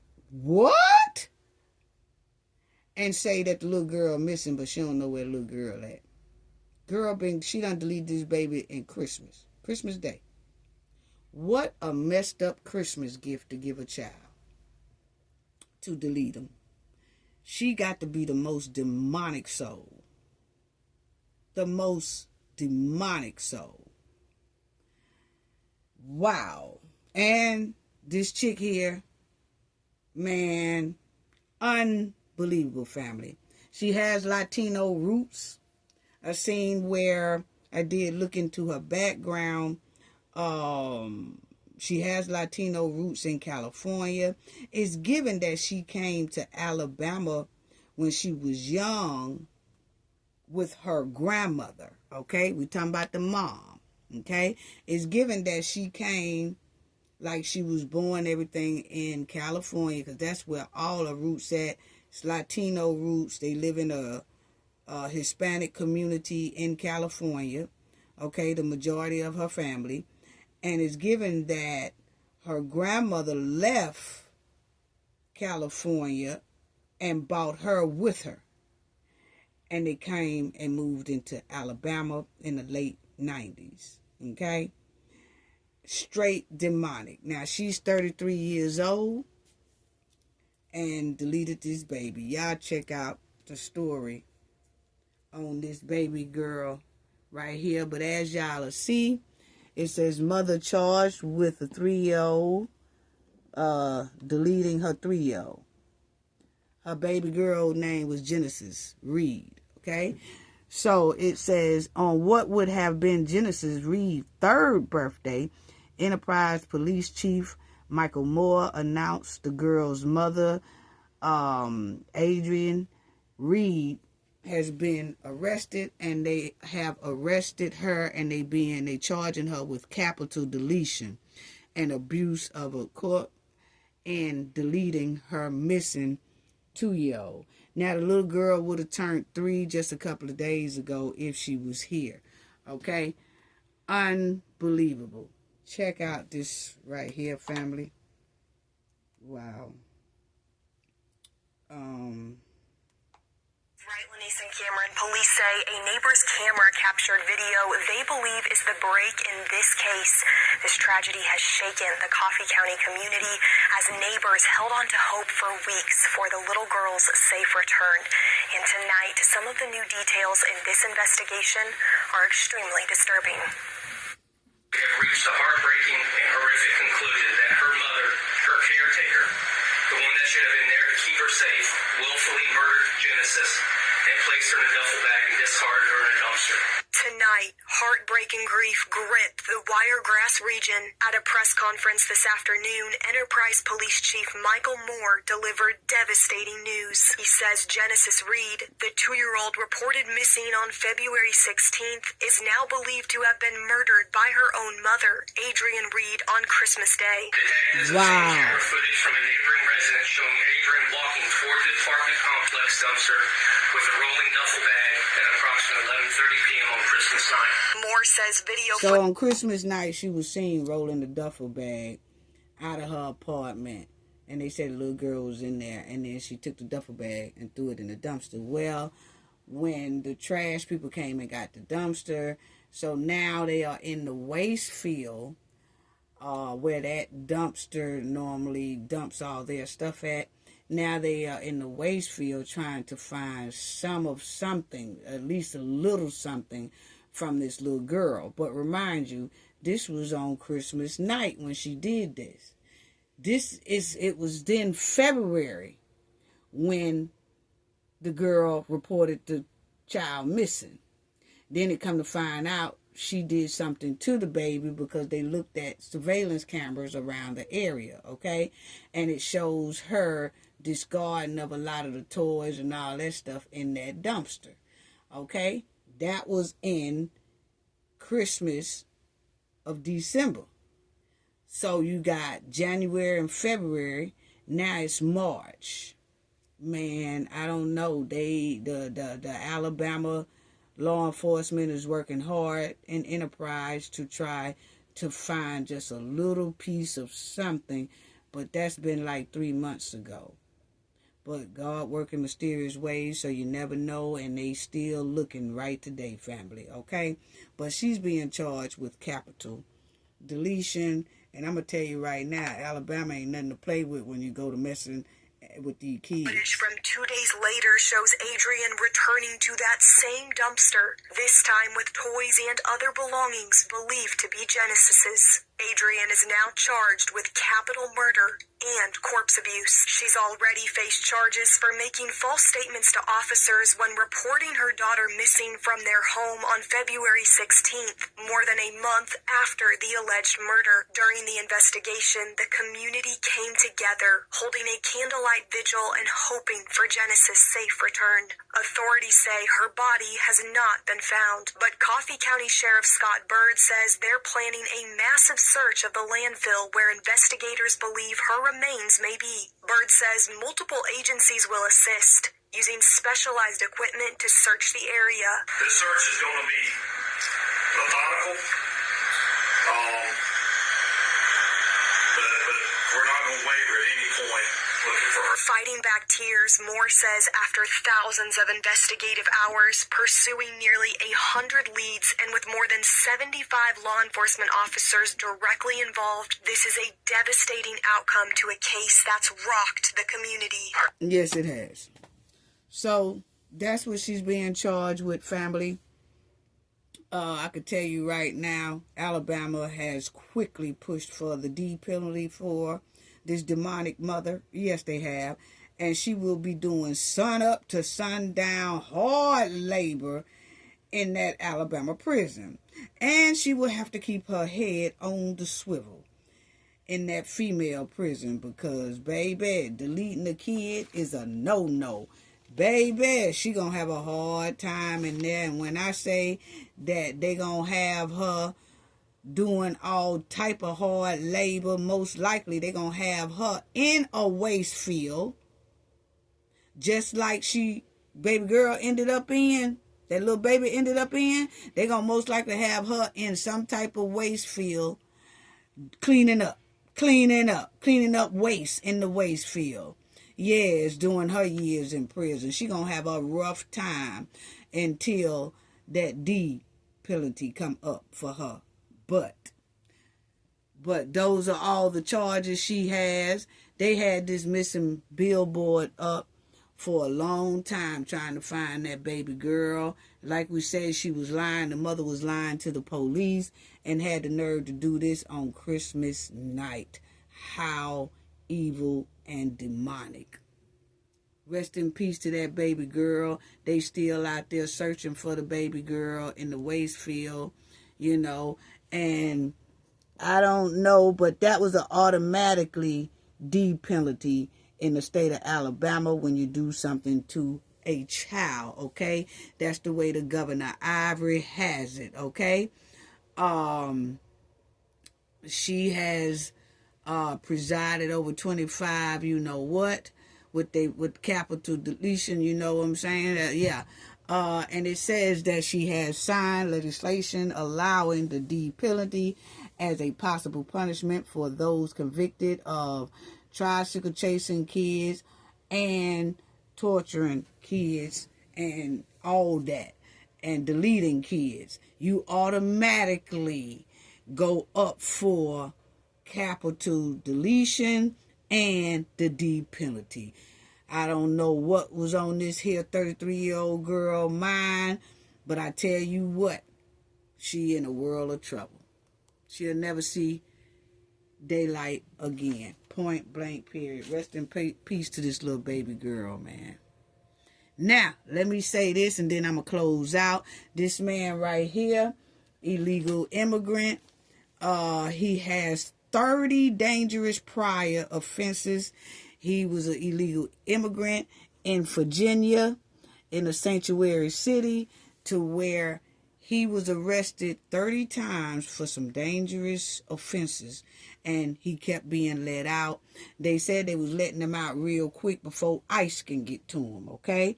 Because, you know, they protect the illegal immigrants. But this was in Virginia, and now Stephanie there on your right is gone. She was standing at the bus stop. Here he come, and he poked the lady, and she fell to her demise. But see, we don't hear about that. Only thing we hear about how some of these illegal immigrants are being treated wrong, and ICE is treating them wrong, and this, that, and then they wreaking havoc on United States citizens, and it seems like the United States citizens are being the victims at the hands of these illegal immigrants, and, you know, it's like nothing is being done. Nothing is being done. And this is so sad because this lady here name was Stephanie. She had kids and all that, trying to get to work, getting on the bus stop while the kids at school. She goes get ready for work. She goes to the bus stop. Here come this here savage. Illegal savage, you know. And he had 30 dangerous priors. Wow. Wow. So, check this out, family, on what he did and what's been going on with it. This right here is so sad. Well, the folks we've spoken to in Fairfax County are angry about this case. Abdul Jallo has a lengthy criminal history, including numerous arrests for violent crimes. 30 arrests. In October of 2018, he was arrested for forcible rape. Now, that charge was dropped by then Commonwealth's attorney Ray Morrow. But earlier that same year, he was charged with maliciously shooting into an occupied building, a felony. That charge was reduced to destruction of property, which is a misdemeanor. He was sentenced to 30 days and supervised release. Now, despite this lengthy criminal history, in 2023, 5 years after the dropped rape charge, Jallo was arrested for malicious wounding in January. Those charges were dropped. A spokesperson for Steve Toscano's office says they were unable to move forward with the prosecution in that case because they didn't have the... Now, y'all see how many times all these cases he had has been dropped. And America's citizens can't even get one case dropped when it comes to R-wording people and seriously wounding people and things like that. It's not easy for United States citizens to get those type of charges dropped, but an illegal immigrant gets those charges dropped multiple times and multiple times, back to back to back to back. And who does that harm? America's citizens. Because you have somebody on the streets loose that's not all there. And in where they come from, most of them, where they come from, their homeland is in disarray, and they allow violence on women and things like that. So they come over here with the same mentality. And then the sad part is, because they in sanctuary cities, they get let go to do it to the next person and the next woman and the next man and the next child.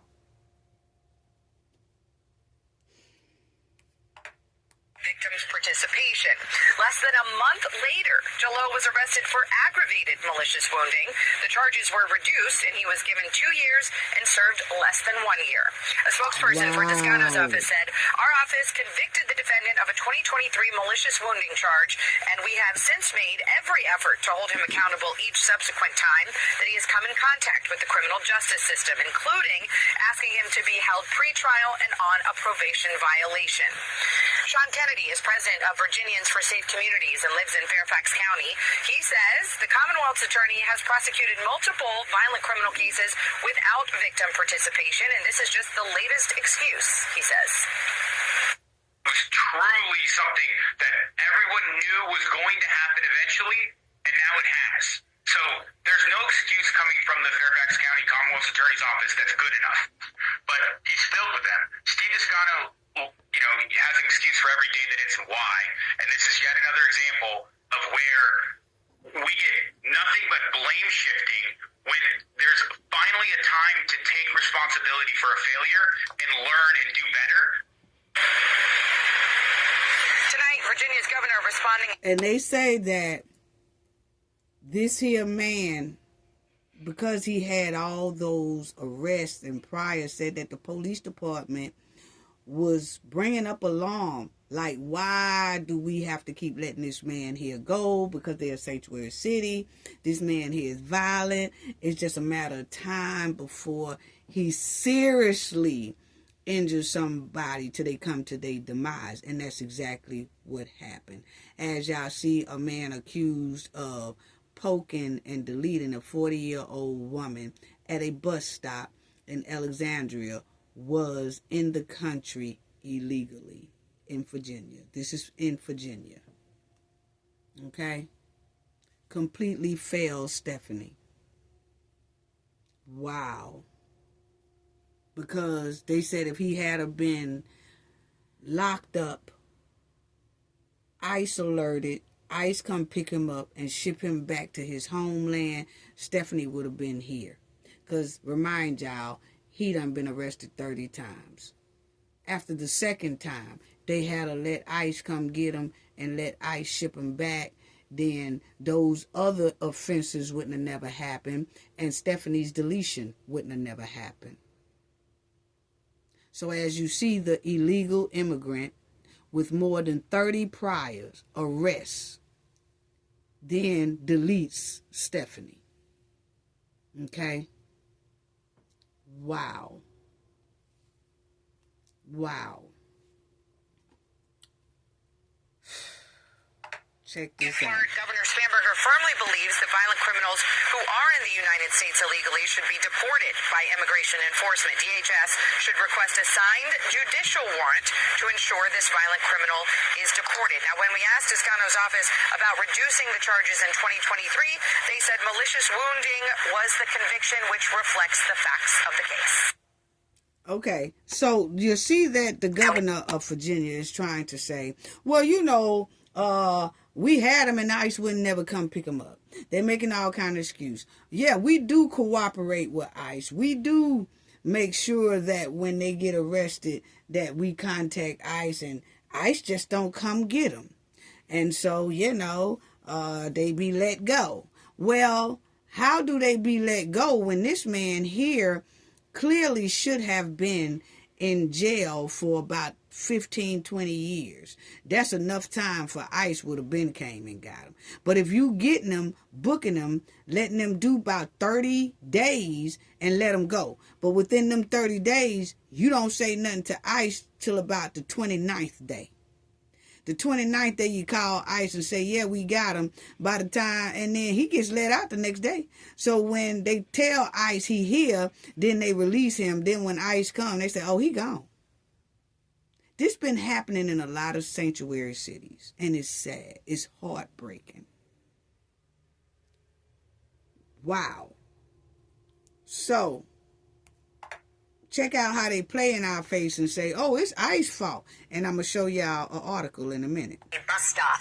News 4 has obtained emails that show Fairfax County Police have been sounding the alarm for months about the suspect and pressing the Commonwealth's Attorney's Office to find a way to get him locked up. Also tonight, Governor Abigail Spanberger is weighing in on the case. Now listen to what the governor said. ICE failed to deport Abdul Jallo, even though they had an order of removal. Northern Virginia Bureau Chief Julie Carey has the latest. Now you hear him say that the governor told them ICE failed to come get him. Even though we had an order for him to be removed, ICE failed to come get him. Okay, listen. Developments. This document is just one way Fairfax County Police commanders warned officers of the man they feared was growing increasingly dangerous as he roamed the Richmond Highway corridor. Their fears real. Now you see how he roam around? They say he be on bus, train, everywhere, And all those 30 priors is him just hurting United States citizens on either the transit areas where, they catch buses and trains and stuff like that, or either just walking along a busy area. Okay, this is what he wake up and do every day. Last Just week about. when Abdul Jallo was charged with fatally stabbing Stephanie Minter. Jallo had been arrested more than 30 times before, serving a short time in jail after stabbing this man in 2023. Well, I figured he's in jail. When he gets out, they'll do something with him. But when Jallo was released, police say he continued his violent ways, accusing yet another stabbing. News 4 has obtained a series of emails from 2025. Now, y'all just heard that was a white T-man. I didn't show him. But this here dude poked this white T-man. That white T-man said he just came out of nowhere while he was just standing around like in the busy district and just started poking him. Okay, but he survived. And he said he was shocked to see that this man had been let out so quick. Fairfax County police commanders at the Mount Vernon station begin pressing the Commonwealth Attorney's Office to find ways to keep Jallo behind bars. But a spokeswoman says few of the cases could be taken to trial because witnesses didn't show up.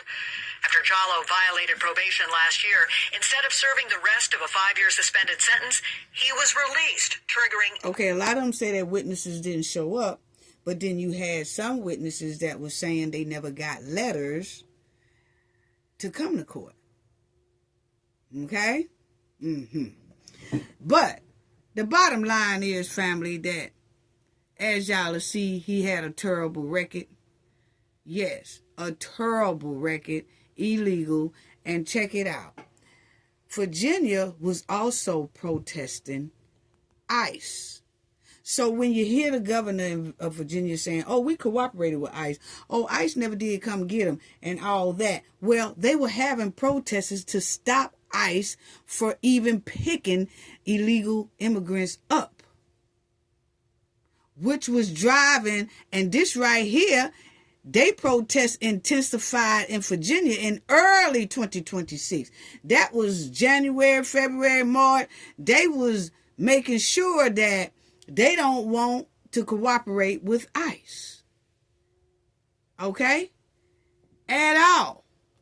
As you see right there, Virginia is saying Virginia bills ending ICE cooperation. So Virginia is just introduced a bill in Virginia to not cooperate with ICE, to end cooperating with ICE, to restrict arrest of illegal immigrants.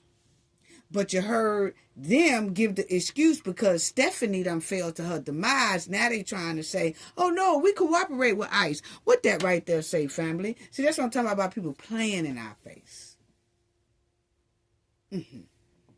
No, you don't cooperate with them. Y'all just passed a bill, or y'all introducing a bill in Virginia ending ICE cooperation, restricting arrests of illegal immigrants. So that y'all don't have to cooperate. That's going to be their state law enforcement cooperation with immigrant officials to end. The bill aims to end local and state law enforcement cooperation with immigrant officials, ICE. So, illegal immigrants can continue to wreak havoc on citizens in Virginia.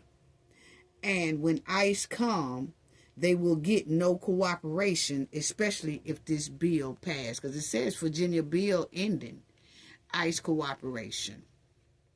And this woman here has fell to her demise. Wow. So be careful, family. Keep your eyes on the swivel. Keep your mind on alert. On the trains, the buses, when you're walking into grocery stores, when you're shopping, when you're going to work, walking to your vehicles. Stay focused on your surroundings because there are millions of these illegals out there that's up to no good in every state in the United States. That's even with a state not being a sanctuary city. They're all over the place. And most of them are sleep cells. They are waiting. They flooded this border by the millions, tens of millions. And a lot of them had ill will for the United States. And they wait on the United States to cut their funding off. How they scam. How Minnesota is scamming. Out of our tax dollars, they'll scam, they'll scheme, they'll delete United States citizens, all that stuff. And then when the hammer get cracked down on them, like the way Trump is cracking down on them, then they'll get an attitude, and that's when the sleep cells wake up and start targeting American citizens because they can't get over the way they used to get over, or they can't delete the way they used to delete, or they know now that ICE is out there and taking them back home. So what do? Wreak revenge on United States citizens. So keep your head on the swivel, family. You got different type of attacks going on in schools, colleges, things like that, in businesses, in workplace, and things. People are just, these sleep cells are trying to come up with plans to do something. And it's sad because a lot of them, we don't even know who they are because they came in illegally without the proper paperwork to really identify who they are. Wow. So keep your head on the swivel, family, because they are blending in hard to look like us.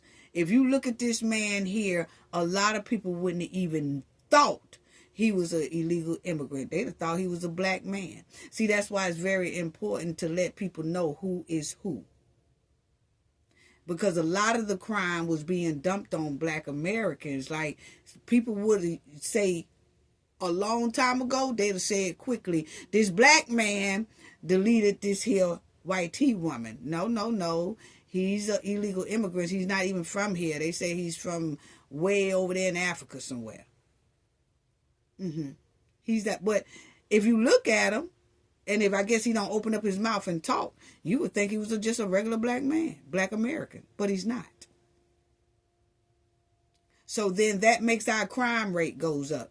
They will put it in the reports as, black crime, and that gets added on to black American crime, which make it look like black Americans are out of control because their crime is out of control, when all actuality, it's not really our black men or our black women or our black children committing a lot of these crimes.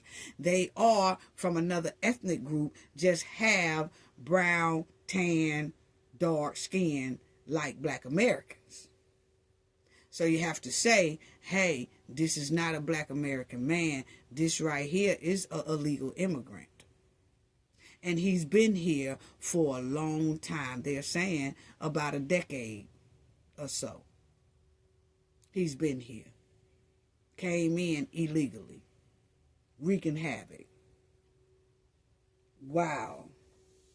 And they're changing their look, it looks like. They're starting the illegal immigrants, and some legal immigrants are starting to change their look, who have dark skin, or trying to change their look to look identical like black Americans, so that you will think they are black Americans now, because they know that they gonna get deported if they're illegal. And so now they're trying to blend in, get their hair cut like us, trying to look like us, trying to wear their clothes like us, trying to wear their mustache like us, trying to blend in to look just like us. You see it right there on the screen. Well, anyway, family, y'all have a great one. Have a nice weekend. Sending loves and hugs to each and every one of y'all. Please hit the like button. Please hit the hype button. Please subscribe to the channel if you are not a subscriber already. Thank you to the replay gang. Shout out to everyone in the comment section that leaves a comment. Shout out to all of you. Shout out to the chat. Sending love and hugs to you all. Gain knowledge to prevent blockage. And we all know what that means. The more you know, the harder it is for anybody to block y'all from your goals and success. Thank y'all. Bye-bye.